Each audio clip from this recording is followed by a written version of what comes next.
साथियों नमस्कार। आज प्रकृति और पर्यावरण का सबसे बड़ा दिन है। इससे बड़ा संरक्षण कभी पूरे इतिहास में, जितना भी साहित्य आप पढ़ें या आध्यात्मिक क्षेत्र में आप उतरें, तो इतना दुर्लभ उदाहरण आपको दुनिया में, पूरी दुनिया में कहीं प्राप्त नहीं होगा जो भारत की संस्कृति में भगवान योगेश्वर जी ने दिया है, जिसे हम आज गोवर्धन पूजा, गिरिराज जी की परिक्रमा और पूजा के रूप में मनाते चले आ रहे हैं। कब से? जब से भगवान प्रभु श्री कृष्ण जी का आगमन इस दुनिया में हुआ। इसीलिए वास्तव में निसंदेह रूप से वो जगत गुरु हैं। लेकिन अब भाई ये दीपावली का पूरा पर्व एक सप्ताह का है और ये राजा राम से चालू होता है। और सत्य बात तो यह है कि पहले ये स्वास्थ्य के धन्वंतरी महाराज जी के अभ्युदय से ये प्रारंभ होता है, धनतेरस से, और फिर दीपावली पड़ती है। और आज ये प्रकृति के सबसे बड़े उदाहरण गोवर्धन जी पे आके समापन पे अब ये बढ़ रहा है, समापन के लिए। तो सीधी सी बात आप समझ गए कि राम के वैभव और राम के सत्य की जीत के साथ ही ये भगवान कृष्ण जी की प्राकृतिक और पर्यावरण की लीला पे आके समाप्त होता है। तो कितना बड़ा उदाहरण है। और इसमें सबसे बड़ा, उस उदाहरण में सबसे बड़ी बात क्या है कि इंद्र के वैभव और इंद्र के ऐश्वर्य को दरकिनारे करके भगवान ने किसको जिताया? एक पर्वत को। पर्वत क्या है? प्रकृति का साकार स्वरूप है। प्रकृति का सबसे बड़ा स्वरूप अगर कोई है तो वो पर्वत है। जब पर्वत होंगे तभी ये मानसून का जो आप देखते हैं, जब जल बरसेगा तभी जीवन बरसेगा, और जब जल नहीं तो सृष्टि नहीं। तो भगवान कृष्ण जी ने एक उंगुल से वो गोवर्धन पर्वत उठा के और ब्रजवासियों की रक्षा की, जिसमें सारे मानव और गौवंश उनके नीचे, पर्वत के नीचे पहुँचे और मूसलाधार 7 दिन तक बारिश होती रही। अंत में इंद्र का अहंकार दूर हुआ और इंद्र को पराजय हुई। और उस दिन से इंद्र की जो चौथ निकलती थी, चौथ मतलब जो बड़े बड़े जो क्रिमिनल और माफिया होते हैं ना, वो साधारण जनता से चौथ वसूलते हैं, वैसे ही इंद्रदेव जी वसूला करते थे। सारे ब्रजवासी आज के दिन उनके लिए पकवान, खीर, पूड़ी बना के ले जाते थे रत्न और सब अर्पित करने के लिए, और इंद्र जी के गण आते थे और वो ग्रहण करते थे। तो भगवान ने कहा कि हटाओ इसको, आज से प्रकृति की पूजा हो। अंग्रेजी भाषा में नेचर, यूनिवर्सल एनवायरनमेंट की रक्षा भी होगी, और आज से समस्त मानव लोग प्रकृति का संरक्षण व संवर्धन करेंगे। तो देख लीजिए इन सनातन त्योहारों की एक श्रेष्ठता आप देखिए। स्वास्थ्य आयुर्वेद से चालू होके और प्रकृति और पर्यावरण का ज्ञान देके, मतलब 1 साल की आपको चेतना दे दी, 1 साल के लिए आपको मोटिवेशन दे दिया।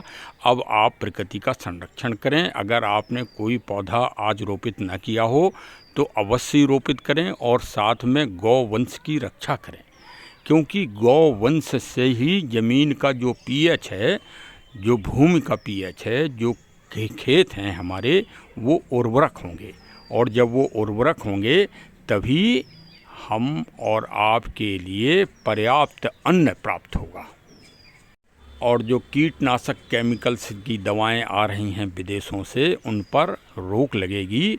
और भारत में जो कैंसर और दुनिया भर के जो महारोग आ रहे हैं वो दूर होंगे। हमारा पैसा सुरक्षित बचेगा और रचनात्मक और सकारात्मक कार्य में खर्च होगा। ये है सही संदेश इन त्योहारों का। तो चलिए भाई, आज हम आपको परिक्रमा भी कराए दे रहे हैं गोवर्धन जी की। और देखिए परिक्रमा मार्ग पे जो भी संस्था थी, उन्होंने एक पेड़ का कैसे बचाव किया है। वहीं से आप हमारा संदेश सुनिए पर्यावरण के लिए, जो समस्त दुनिया के नागरिकों के लिए है। अद्भुत संदेश है, उस संदेश को जरूर सुनिए और परिक्रमा भी साथ में करिए आज। और परिक्रमा से बड़ा फल वास्तव में कोई इस दुनिया में नहीं है। तो जुड़े रहिए हमारे चैनल से।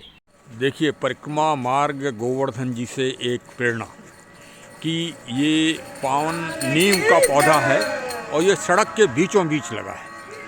जिन्होंने भी सड़क बनवाई और जिन्होंने इसकी व्यवस्था को देखा होगा उनको हमारे चैनल की तरफ से बहुत कोटि कोटि धन्यवाद। और ये एक बहुत ही प्रेरणात्मक विषय है। यदि वृक्ष लगा है तो वृक्ष के किनारे से सड़क को निकालिए। ये सरकारों का और उत्तरदायी संस्थाओं का दायित्व है। जय हो गोवर्धन जी की। इसी तरह पर्यावरण और प्रकृति का संरक्षण पूरे विश्व में अगर होता रहे तो जो जलवायु दंश की महासमस्या दुनिया के सामने आ रही है, आज की तारीख में अगर सबसे ज़्यादा जनता का पैसा, चाहे वो विदेश में हो चाहे भारत में हो, अगर किसी पे खर्च हो रहा है तो वो जलवायु परिवर्तन की विकराल समस्या के समाधान के लिए अभी सम्मेलन और मीटिंग में हो रहा है। अभी कोई पेड़ पौधे दुनिया में अभी उस योजनाओं में नहीं लग रहे हैं जो योजनाएं आज बन रही हैं। वो योजना आज से 10 साल बाद स्टार्ट होंगी।